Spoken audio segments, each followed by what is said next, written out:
Hello दोस्तों, उम्मीद है आप सब बढ़िया होंगे और बेहतर महसूस कर रहे होंगे। हम लोग पढ़ रहे हैं डीएलएड द्वितीय सेमेस्टर इंग्लिश सिलेबस और आज हम लोग देखेंगे प्रोनाउंसिएशन के बारे में कि प्रोनाउंसिएशन होता क्या है। तो आइए देखते हैं।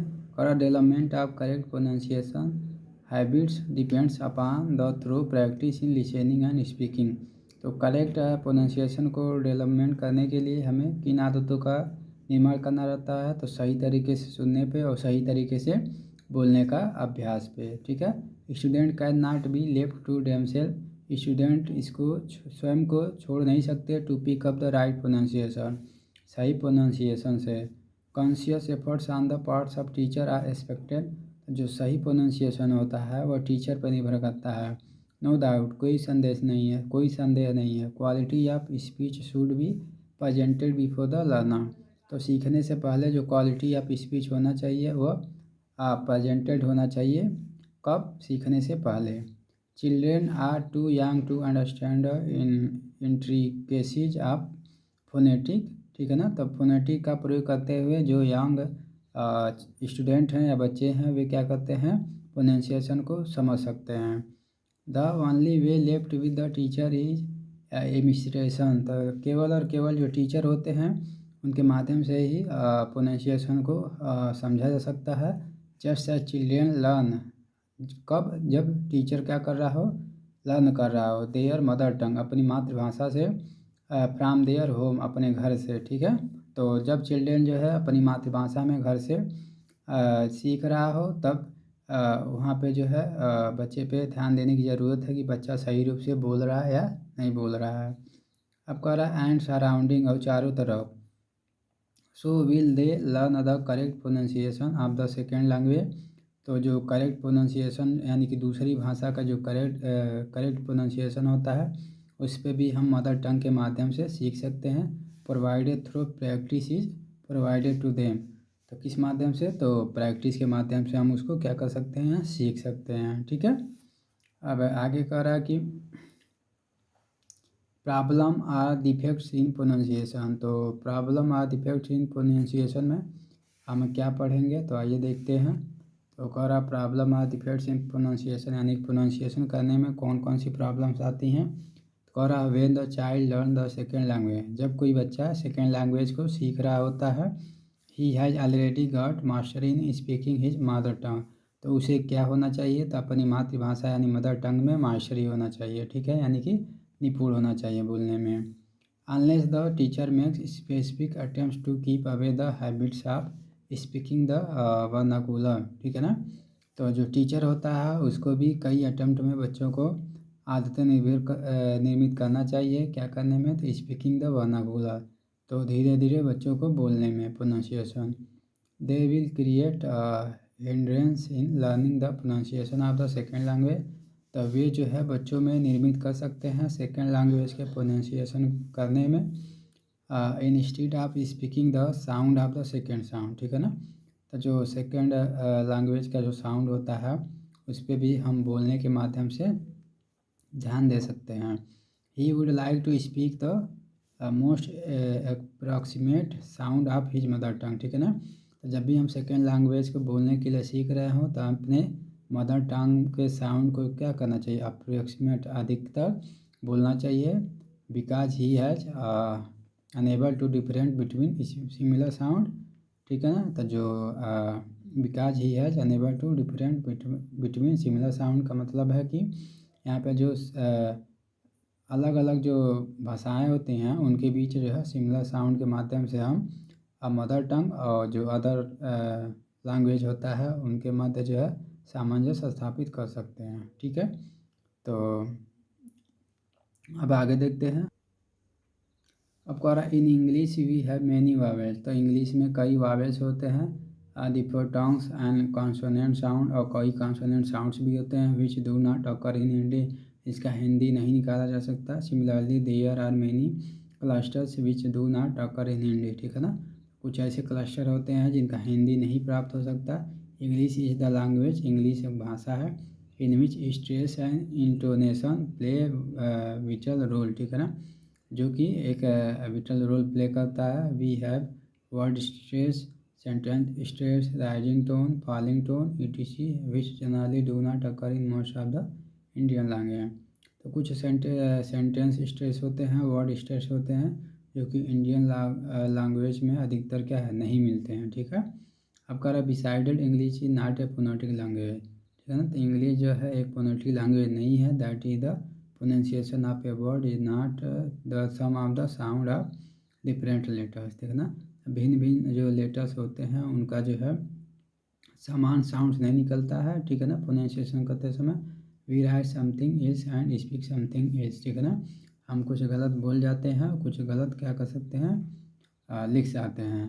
All these unique features of English create difficulty. ठीक है ना। यही सब चीज़ें जो होती हैं इंग्लिश में क्या करती हैं, डिफिकल्टी या प्रॉब्लम क्रिएट करती है। किस रूप में, तो प्रोनाउंसिएशन के रूप में। ठीक है ना। अब कौन सा प्रोसीजर क्या होता है प्रोनाउंसिएशन को सही रूप से बोलने का, तो यहाँ पे देखिए दिखाया गया प्रोसीजर क्या है। तो प्रोसीजर में कह रहा no specific method can be emphasise for teaching pronunciation. तो प्रोनाउंसिएशन का टीचिंग करने के लिए कोई भी मेथड जो है एम्फसाइज नहीं हुआ है। आज its teaching is intermingle with the text. However certain suggestive measure are given below. ठीक है ना। तो कुछ सजेस्टिव मेजर है जो नीचे दिए गए हैं। अब कह रहा है कि यहाँ तक हम देख लेंगे इसको, उसके बाद हम नीचे देखेंगे कि यहाँ पे कह रहा है कि advocates of direct method are the opinion. ठीक है ना। तो जो डायरेक्ट मेथड्स का जो ओपिनियन है, that continuous drill and practice for a new few minutes daily will enable the learner to learn correct pronunciation। जो डायरेक्ट मेथड का जो ओपिनियन होता है वो बताता है कि सही प्रोनाउंसिएशन को हम कैसे सीख सकते हैं कुछ मिनट में डेली प्रैक्टिस के माध्यम से। इन द बिगनिंग, प्रारंभ में, the most common errors should be practised. तो कुछ जो है गलत जो एरर्स होते हैं, गलतियाँ जो होती हैं, और प्रैक्टिस के समय हमें सामने निकल कर आती हैं। Never mind how slow the progress. ठीक है ना। कभी बस चिंता नहीं करना चाहिए कि धीमे गति से हम सीख रहे हैं। मे बी एट फर्स्ट, प्रारंभ में। गेट करेक्ट प्रोनाउंसिएशन, सही प्रोनाउंसिएशन प्राप्त करने के लिए। For a start, continue with it and end with it. ठीक है।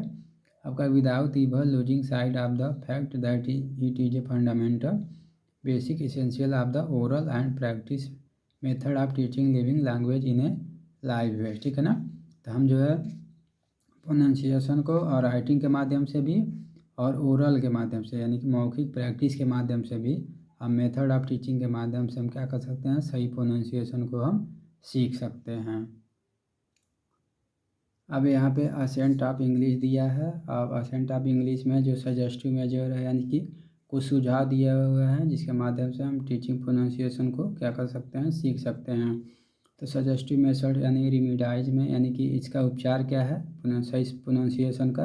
और अब below are given certain suggestion which should be kept in mind while teaching pronunciation to learners. ठीक है। जब कोई टीचिंग प्रोनाउंसिएशन लर्नर होता है तो उसके माइंड में कुछ चीज़ें होनी चाहिए जिसके माध्यम से वह करेक्ट प्रोनाउंसिएशन कर सकता है। तो यहाँ पे पहला दिया हुआ है सिंस वेरी बिगनिंग। ठीक है। सिंस वेरी बिगनिंग यानी प्रारंभ में the teacher should present A model of good pronunciation. ठीक है। प्रारंभ में टीचर को क्या करना चाहिए, तो एक गुड मॉडल एक मॉडल प्रस्तुत करना चाहिए गुड प्रोनाउंसिएशन यानी कि अच्छे प्रोनाउंसिएशन का।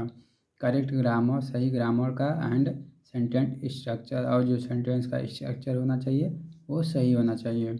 This would help in stabilize correct language habits.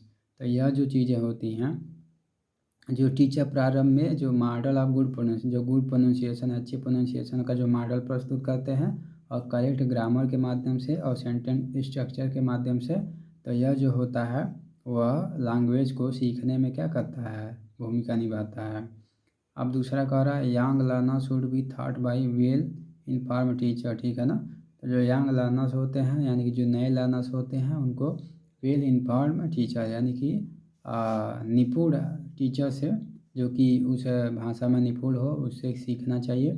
The chief reason of this urgency is that a pronunciation once learn is more difficult. तो यहाँ पे कह रहा है जो सबसे मुख्य रीजन कारण होता है प्रोनाउंसिएशन को सीखने का, वह जो होता है उसकी डिफ़िकल्टी होती है। To change that any other elements of language, जब लैंग्वेज का एलिमेंट्स चेंज होता है तब हमें प्रोनाउंसिएशन करने में डिफ़िकल्टी महसूस होती है। अब तीसरा कह रहा है कि language of phonetic is a must for an English teacher. जो फोनेटिक का ज्ञान होता है वह इंग्लिश टीचर के पास होना चाहिए। Student are generally accustomed to receive the and respond only to similar sound, ठीक है ना। तो जो छात्र होते हैं वे सिमिलर साउंड का ही इस्तेमाल करते हैं और उनको सुनने को भी मिलता है विच अकर इन देयर मदर टंग, जो कि उनकी भाषा में होता है। The task of an efficient teacher is to draw their concentration on those sound, ठीक है ना। तो जो टीचर होते हैं जब बच्चे अपने मदर टंग में बोल रहे हों तो उस पर टीचर को ध्यान देना चाहिए और उनको प्रोनाउंसिएशन को अच्छे तरीके से करने के लिए प्रेरित करना चाहिए। Which are new to them and simultaneously those which are similar but not the same as their mother tongue, ठीक है ना। तो अब अगला कह रहा है कि इसको आप अच्छे से समझ लीजिएगा और लिख लीजिएगा, नोट्स बनाएंगे तो और बेहतर होगा। अब चौथा कह रहा है तो प्रोवाइड प्रैक्टिस इन प्रोनाउंसिएशन में प्रैक्टिस प्रोवाइड कराने के लिए the teacher should be skilled. Teacher के अंदर क्या होना चाहिए, स्किल होना चाहिए इन आस्किंग सिंपल क्वेश्चन, साधारण प्रश्न पूछने में, क्विक टेकिंग द आंसर और तुरंत आंसर बताने में, speed in passing from student to student और छात्र के पास स्पीड को बढ़ाने के लिए, ठीक है, जो भी आंसर बताया जा रहा है। And correcting wrong answer of student, ठीक है, और जो स्टूडेंट द्वारा रॉन्ग आंसर दिया जा रहा है नीनेज उसको जानने में, activity humour and liveliness of mind are the quality of good oral work, ठीक है ना। और अच्छे मौखिक कार्य को बेहतर तरीके से करने के लिए। अब कह रहा the best way of learning pronunciation is by imitation. जो बेस्ट तरीका होता है लर्निंग प्रोनाउंसिएशन का वह इमिटेशन होता है। Student should be provided sufficient practice in, ठीक है ना। तो स्टूडेंट को भी इस प्रकार का इमिटेशन का प्रैक्टिस प्रोवाइड कराना चाहिए। यहाँ कह रहा listening speakers a lot of audio aids में be use for the purpose, ठीक है ना। तो कई प्रकार के ऑडियो का भी आप इस्तेमाल कर सकते हैं आप प्रोनाउंसिएशन के लिए। तो यह जो है 5 जो है आप इसको पढ़ लीजिएगा अच्छे से और समझ लीजिएगा। ये जो 5 थे सजेसिव मेजर्स थे जिसके माध्यम से हम अच्छे से क्या कर सकते हैं, समझ सकते हैं, प्रोनाउंसिएशन को समझ सकते हैं और इसका अपने मदर टंग का प्रयोग करते हुए प्रोनाउंसिएशन भी अच्छे तरीके से कर सकते हैं। तो उम्मीद है प्रोनाउंसिएशन आपको अच्छे से समझ आया होगा। आप इसको अगर अच्छे से न समझ आया तो 1 से 2 बार वीडियो देख सकते हैं और इसका नोट्स बना सकते हैं और आप बारीकी से अगर इसका अध्ययन करेंगे, इसको समझेंगे तो अच्छे से समझ आ ही जाएगा कि प्रोनाउंसिएशन होता क्या है और प्रोनाउंसिएशन में कौन कौन से प्रॉब्लम्स होते हैं या फिर डिफेक्ट्स होते हैं और प्रोनाउंसिएशन का प्रोसीजर क्या होता है, यानी प्रोनाउंसिएशन करते समय कौन कौन से प्रोसीजर्स होते हैं उसको भी आप देख सकते हैं, ठीक है ना। तो इस प्रकार यह प्रोनाउंसिएशन यहीं पे समाप्त होता है। उम्मीद करते हैं कि आपको प्रोनाउंसिएशन समझ आया होगा तो आगे के अपडेट के लिए चैनल को सब्सक्राइब कर दीजिएगा, लाइक कर दीजिएगा और ज़्यादा से ज़्यादा शेयर कर दीजिएगा ताकि ऐसे ही अपडेटेड वीडियो आपके सामने लाते रहे। धन्यवाद, थैंक यू।